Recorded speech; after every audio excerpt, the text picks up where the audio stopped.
வணக்கம். தலைப்பு செய்திகள். புதுச்சேரியில் ஸ்மார்ட் சிட்டி திட்டத்தின் கீழ் ரூபாய் 32 கோடி செலவில் புதியதாக பேருந்து நிலையம் கட்டி முடிக்கப்பட்டு தற்பொழுது திறக்கும் நிலையில் உள்ளது. இதனிடையே ராஜீவ்காந்தி பேருந்து நிலையம் என ஏற்கனவே இருந்த பெயரை அரசு சூட்டிய நிலையில் மத்திய அரசின் நிதி உதவியுடன் புதிய பேருந்து நிலையம் கட்டி முடிக்கப்பட்டதன் காரணமாக மாண்புமிகு பாரத பிரதமர் மோடியின் பெயரை வைக்க வேண்டும் என்று பாஜக சட்டமன்ற உறுப்பினர்கள் கோரிக்கை வைத்துள்ளனர். அதன்படி புதிய பேருந்து நிலையத்திற்கு மோடியின் பெயர் வைக்க கோரி பாஜக சட்டமன்ற உறுப்பினரும் புதுச்சேரி முதல்வரின் பாராளுமன்ற செயலாளருமான திரு ஜான்குமார் தலைமையில் எம்எல்ஏக்கள் ரிச்சர்ட்ஸ் ஜான்குமார், சிவசங்கரன் மற்றும் ஏஜேகே மற்றும் ஜேவிஆர் நெட்வொர்க் நிறுவன உரிமையாளர் வில்லியம் ஸ்ரீகாந்த் ஆகியோர் தலைமையில் 1000க்கும் மேற்பட்ட பாஜகவினர் மற்றும் பொதுமக்கள் நெல்லித்தோப்பு சந்திப்பிலிருந்து அண்ணா சதுக்கம், காமராஜர் சதுக்கம் வழியாக சட்டமன்றம் நோக்கி ஊர்வலமாக சென்றடைந்தனர். மேலும் அடுத்த கட்டமாக கவர்னர், முதலமைச்சரை சந்தித்து மனு அளிக்க உள்ளதாகவும் பேரணியில் கலந்து கொண்ட சட்டமன்ற உறுப்பினர்கள் தெரிவித்துள்ளனர். On behalf of Pondicherry Bharatiya Janata Party, our legislative members, Mr. A. John Kumar, myself Richards, and our MLA, Mr. Thiru Sivasankar Avargal. All of them are giving a obligation to our respected Chief Minister and our Governor regarding our new bus stand terminal, which is being constructed in Pondicherry, to be renamed as our Honorable Prime Minister, to remove our old name and present our new name as Honorable Prime Minister Narendra Modi ji name as the new name in our bus stand.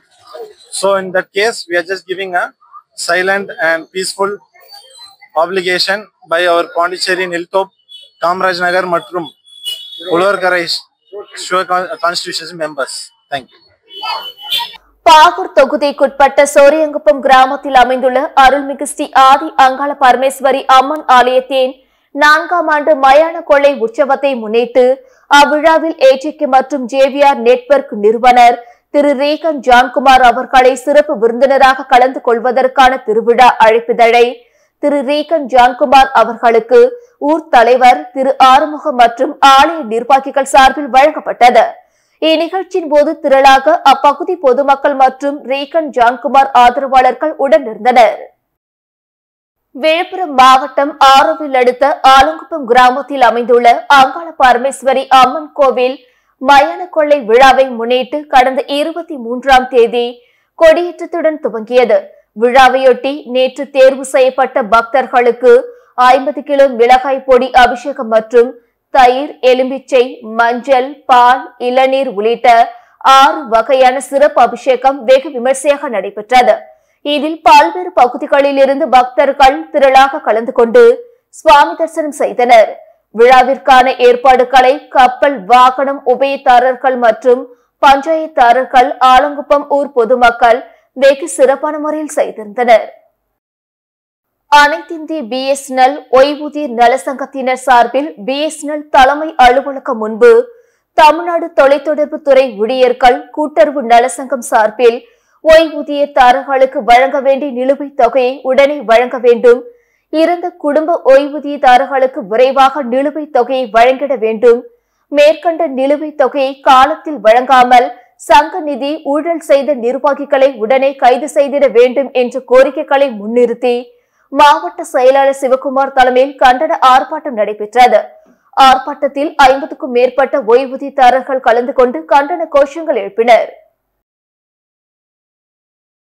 CENTAC ஒருங்கிணைப்பாளர் அமன் சர்மா வெளியிட்டுள்ள செய்திக்குறிப்பில், முதுநிலை மருத்துவ படிப்பு அரசு மற்றும் நிர்வாக ஒதுக்கீட்டில் உள்ள இடங்களுக்கான ஸ்ரே சுற்று வரைவு சீட் ஒதுக்கீடு பட்டியல் சென்டாக் இணையதளத்தில் வெளியிடப்பட்டுள்ளது.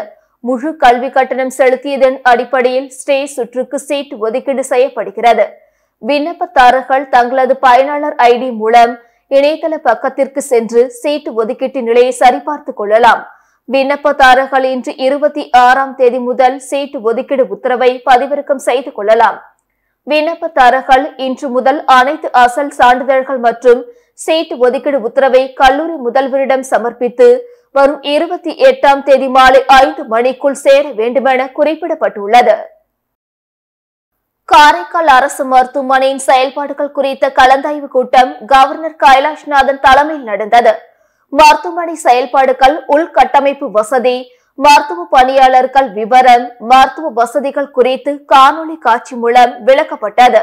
கூட்டத்தில் காரைக்கால் மருத்துவமனைக்கு பணியிட மாறுதல் செய்யப்பட்டு சர்வீஸ் பிளேஸ்மெண்ட் அடிப்படையில் புதுச்சேரியில் பணியாற்றும் டாக்டர்கள், செவிலியர்கள், மருத்துவ பணியாளர்களை உடனடியாக காரைக்காலுக்கு திருப்பி அனுப்ப வேண்டும்.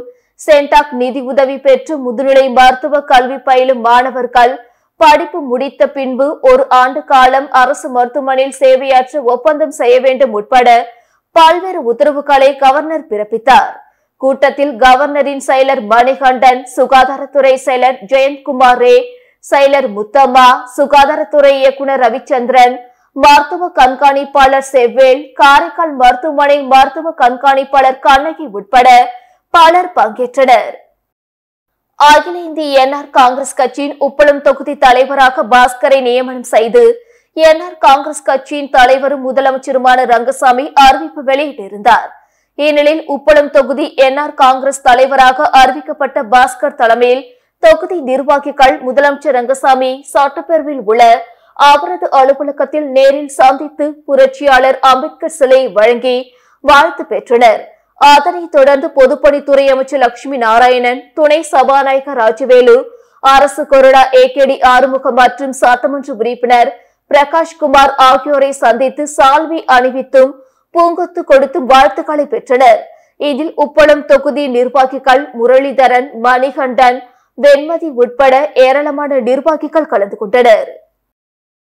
திருபுவனை சட்டமன்ற தொகுதிக்குட்பட்ட களித்திர்த்தல் குப்பம் கிராமத்தில் துணை சுகாதார நிலைய கட்டிடம், ஆரோக்கிய மற்றும் நலவாழ்வு மைய கட்டிடம் கட்டுவதற்காக ரூபாய் 46.58 லட்சம் செலவில் பூமி பூஜை விழா இன்று நடைபெற்றது.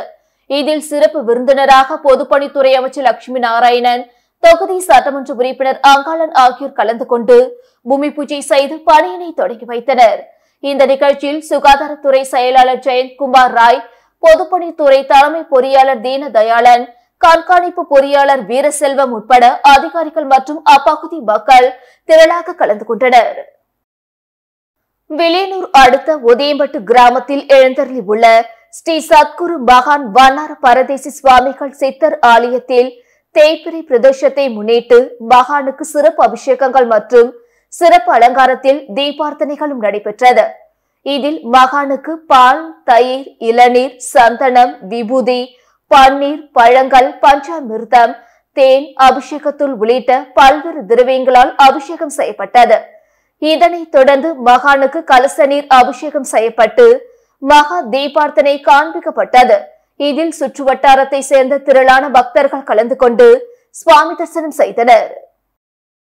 புதுச்சேரி மாநிலம் மண்ணாடிப்பட்டு கொம்யூன் திருபுவனை தொகுதிக்குட்பட்ட திருபுவனை கிராமம் சன்னியாசி குப்பம் ஏரி வரத்து வாய்க்காலில் களத்தின் அருகில் பாலம் கட்டுமான பணிக்கு ரூபாய் 8,42,000 ஒதுக்கப்பட்டுள்ளது.